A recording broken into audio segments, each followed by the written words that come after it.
एक राजा ने अपने महल में गरीबों के लिए भोजन तैयार कराया, लेकिन दुर्भाग्यवश खीर में एक सांप गिर गया। किसी को भी इसका पता नहीं चला और वो खीर गरीबों में परोस दी गई और इसे खाने से सभी गरीबों की मृत्यु हो गई। ये देखकर राजा के होश उड़ गए। उसे लगा कि उस पर गरीबों की हत्या का पाप लग गया। पश्चाताप में वो अपना महल और राज्य छोड़कर जंगलों की ओर निकल पड़ा। उसने सोचा कि शायद तपस्या से उसे इस पाप से मुक्ति मिल सके। चलते चलते वो एक गांव में पहुंचा।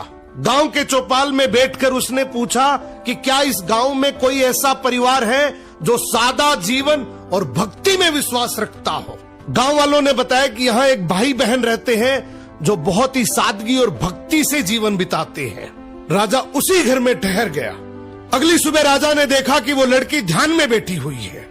आमतौर पर वो जल्दी उठकर घर का काम और नाश्ता बना लेती थी, लेकिन उस दिन वो काफी देर तक ध्यान में लीन रही। जब वो ध्यान से उठी तो उसके भाई ने कहा, बहन आज तुम देर से उठी हो, घर पर एक मुसाफिर ठहरा है, नाश्ता कराकर उसे जल्दी भेजना था। लड़की ने शांति से कहा, भैया ऊपर धर्मराज के दरबार में एक बहुत उलझा हुआ मामला चल रहा था, उसी पर ध्यान लगा था, इसलिए देर हो गई। भाई ने पूछा, कैसा मामला? लड़की बोली, एक राजा ने गरीबों के लिए भोजन बनवाया था, लेकिन दुर्भाग्यवश खीर में सांप गिर गया और वही खीर खाने से सभी गरीबों की मृत्यु हो गई।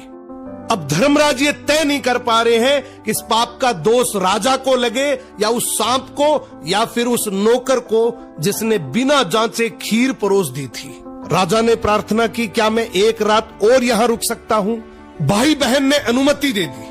उधर गांव की चौपाल में दिन भर लोग बातें करते रहे कि पता है फला राज्य के राजा ने अपने राज्य के गरीबों को हटाने के लिए उन्हें जहरीला भोजन खिलाकर मरवा दिया।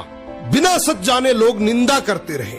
अगली सुबह लड़की फिर ध्यान में बैठी। ध्यान पूरा होते ही वो अपने काम में लग गई। राजा ने उससे पूछा, बेटी अब बताओ गरीबों की मृत्यु का पाप आखिर किसे लगा?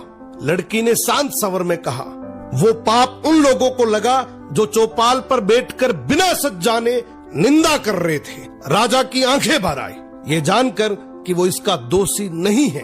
जिंदगी में याद रखना, दूसरों के पाप गिनने वाला इंसान अक्सर अपने सर पर सबसे बड़ा पाप उठा लेता है।